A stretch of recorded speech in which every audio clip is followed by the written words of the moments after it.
నమస్తే. ప్రముఖ అడ్వకేట్ నాగేశ్వరరావు పూజారి గారు ఉన్నారు. మాట్లాడదాం. సార్ నమస్కారం.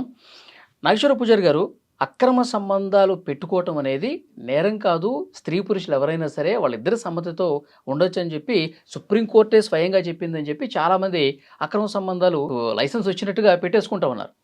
నిజంగా ఇది తప్పు కాదు సార్. అక్రమ సంబంధాలు పెట్టుకోవటం వల్ల సమాజానికి కూడా హానికరమైనటువంటి పరిస్థితి కదా. అసలు వాళ్ళ మీద ఎలాంటి చర్యలు ఉండవంటారా? ప్రధానంగా నేను చెప్పేది ఏంటంటే మీరు ప్రజలందరూ చాలా ఖచ్చితంగా ఇది ప్రతి ఒక్కరు తెలుసుకోవాల్సిన విషయం ఇది. ఎందుకంటే దీని మీద ఇప్పటివరకు నాకు తెలిసి ఎవరు ఒక స్పష్టమైన ఆన్సర్ని కానీ ప్రజలకు వివరించాల్సిన అవసరం కానీ రాలే. సో ఇప్పుడున్న ప్రజలు ఎవరైతే మన తెలుగు రాష్ట్రాల్లో ఉన్న ప్రజలు ఎవరైతే ఏమనుకుంటున్నారంటే ఏంటంటే సుప్రీంకోర్టు అనేది అక్రమ సంబంధం పెట్టుకోవడం తప్పు కాదు కాబట్టి అక్రమ సంబంధాలకు లైసెన్స్ ఇచ్చేసినాము, అక్రమ సంబంధాలని సక్రమ సంబంధాలే, ఎవరితోనే తిరగచ్చు, కేసు పెట్టడానికి లేదు చెప్పింది అని చెప్పి ప్రతి ఒక్కరు అనుకుంటున్నారు. ఓకే, ఇక్కడ ప్రాబ్లం ఏమవుతుంది అంటే ఏంటంటే జనాలకు చట్టాల మీద అవగాహన లేకపోవడము, లేకపోతే జనాలకు నచ్చింది తీసుకోవడము, లేకపోతే దాన్ని వివరించడానికి సరైన వ్యవస్థలో లేకపోవడంతో ఎవరి ఊహలకు వాళ్ళు చట్టాన్ని ఊహించేసుకుంటున్నారు. ఓకే, పైగా సుప్రీంకోర్టు చేస్తున్నారు. అదే అంటున్నా, సుప్రీంకోర్టుని అడ్డం పెట్టుకొని అక్రమ సంబంధాలు కేసు పెట్టడానికి లేదంట అని చెప్తున్నారు. ఇక్కడ చాలా స్పష్టమైన విషయం ఏంటి అంటే సుప్రీంకోర్టు ఎప్పుడు కూడా అక్రమ సంబంధాలన్నీ సక్రమ సంబంధాలే అని చెప్పలే. చాలా జాగ్రత్తగా నేను జడ్జిమెంట్ని ఒక 200 సార్లు చదివిన నేను. అక్రమ సంబంధాలు అన్నీ లీగలే అని ఎక్కడా చెప్పలేదు. ఇది ఫస్ట్ అందరూ అర్థం చేసుకోవాల్సింది. రెండోది వచ్చేసి సుప్రీంకోర్టు చెప్పింది ఏంటంటే మనకు ఐపీసీలో 497 అనే సెక్షన్ ఉంది. ఐపీసీలో 497 అనే సెక్షన్ ఉంది. ఆ సెక్షన్ ఏం చెప్తుంది? అడల్టరీ గురించి చెప్తుంది.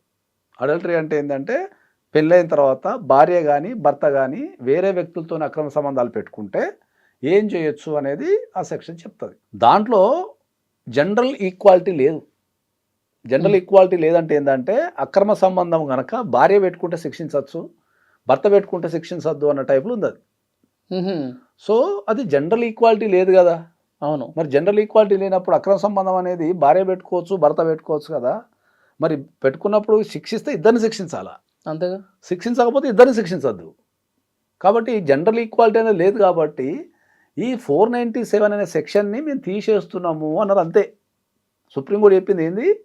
497 అనే సెక్షన్ని జెండర్ ఈక్వాలిటీ లేదు కాబట్టి, ఆడవాళ్లకు మగవాళ్లకు సమానంగా లేదు కాబట్టి మేము ఈ 497 అనే సెక్షన్ని మేము తీసేస్తున్నాము అని మాత్రమే చెప్పింది సుప్రీంకోర్టు. అంతే తప్ప అక్రమ సంబంధాలన్నీ లీగలు, పెళ్ళైన వ్యక్తులు ఎవరితోనే తిరగచ్చని చెప్పలా.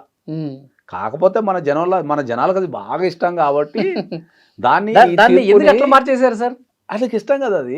ఇప్పుడు వాళ్ళకి స్త్రీ పురుషులు ఎవరు కూడా వాళ్ళిద్దరు సమ్మతం ఉంటే వాళ్ళు మేజర్లు అయితే హ్యాపీగా వాళ్ళు ఉండొచ్చు, తప్పు కాదు అని అనుకుంటున్నారు అందరు. ఇంకా అదే అంటున్నా, పెళ్ళైన వాళ్ళ గురించి మాట్లాడదాం. ఇప్పుడు మీరు చెప్పిన దాంట్లో 2 ఉన్నాయి. స్త్రీ పురుషులు మేజర్లు అయి ఉండి రిలేషన్షిప్లు ఉండడం వేరేది. ఇది ఓన్లీ పెళ్ళైన దంపతులలో ఎవరో ఒకరు అక్రమ సంబంధాలు పెట్టుకుంటే ఏందనేది మన టాపిక్. ఓకే, సో దాంట్లో వీళ్ళు ఏమనుకుంటున్నారు అంటే పెళ్ళైన వ్యక్తులు ఎవరితోనే తిరగచ్చు అనేది బాగా సోషల్ మీడియాలో కానీ చెప్పేవాళ్ళు కానీ చెప్పడం ద్వారా అందరికి ఏం అలవాటు అయింది ఏంటంటే పెళ్ళైన వ్యక్తులు అక్రమ సంబంధాలు పెట్టుకుంటే ఏం చేయలేరు అనేది అలవాటైపోయి దాన్నే బాగా ప్రచారం చేసేసింది. కానీ సుప్రీంకోర్టు ఎప్పుడు కూడా అక్రమ సంబంధాలు పెట్టుకుంటే నీకు శిక్ష లేదు లేకపోతే అని చెప్పలా.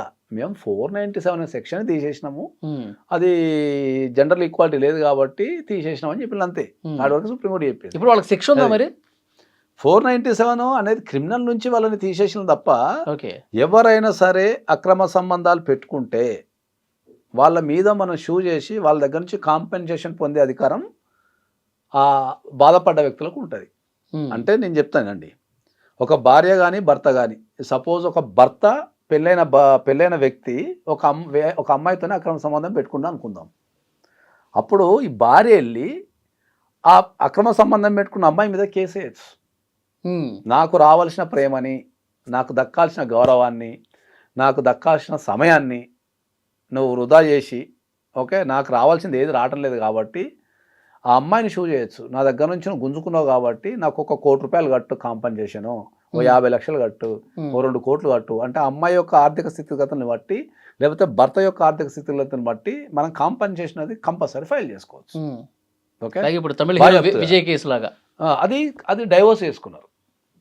ఒకవేళ ఒక వ్యక్తి అక్రమ సంబంధం పెట్టుకుంటే ఆ వ్యక్తితో జీవించొద్దు అనుకుంటేనేమో మనము డైవోర్స్ చేసుకోవాలి. డైవర్స్. లేదు ఆ వ్యక్తి అక్రమ సంబంధం పెట్టుకున్నాడు, ఆ వ్యక్తిని మార్చాలా. ఓకే, అక్రమ సంబంధం పెట్టుకున్న వ్యక్తిని మార్చాలా, అక్రమ సంబంధం నిరుపుతున్న వ్యక్తిని కూడా మనం మార్చాలా, వాళ్ళది కట్ చేయాలా, ఆ భర్తను భార్యను నాకే దక్కాలనుకున్నప్పుడు మాత్రం నువ్వు సివిల్ కేసు వేసుకోవాలి. ఓకే. సివిల్లో పోయి ఎవరైతే అక్రమ సంబంధం పెట్టుకున్నారో, ఎవరితోనైతే పెట్టుకున్నారో వాళ్ళ మీద పోయి మనం సివిల్ కేసు వేసి వాళ్ళ దగ్గర నుంచి మనం 100% కాంపన్సేషన్ పొందొచ్చు. కాబట్టి నేను ఏం చెప్తున్నా అంటే ఏంటంటే అక్రమ సంబంధాలు పెట్టుకోవడం అనేది నేరం, శిక్షార్హులు by civil, not criminal. Okay, మోరల్గా అయితే నేరం. కాబట్టి మీరు అక్రమ సంబంధాలు ఎవరైనా పెట్టుకుంటే మీరు అధైర్యపడకండి, వాళ్ళని శిక్షించచ్చు. నేరం కింద ప్రూవ్ అయితే ఎన్ని సంవత్సరాలు సార్? అసలు కాదు, కాంపన్సేషన్ వస్తుంది మనకు. కాంపన్సేషన్ ఓన్లీ ఓన్లీ జైలుకి పంపించడం అట్లా ఏముండదు. దానికే కదా ఇప్పుడు జైలు లేదనే కదా అందరు రెచ్చిపోయేది. By civil jail police station లేదు అనేదే కదా అందరు రెచ్చిపోయి దాన్ని అడ్వాంటేజ్ తీసుకొని మమ్మల్ని పోలీసు వాళ్ళు ఏం చేయలేరు లేకపోతే చట్టం ఏం చేయలేని తిరుగుతున్నారు. కానీ ఓకే, సరైన అడ్వకేట్ ఉంటే అక్రమ సంబంధం మీద కూడా కేసేసి ఎవరైతే అక్రమ సంబంధం పెట్టుకోవడం వల్ల ఎవరైతే లాస్ అయినో ఆ భర్త కానీ భార్య కానీ షూ చేయొచ్చు వాళ్ళ మీద. ఓకే, షూ చేసి పైసలు తీసుకోవచ్చు.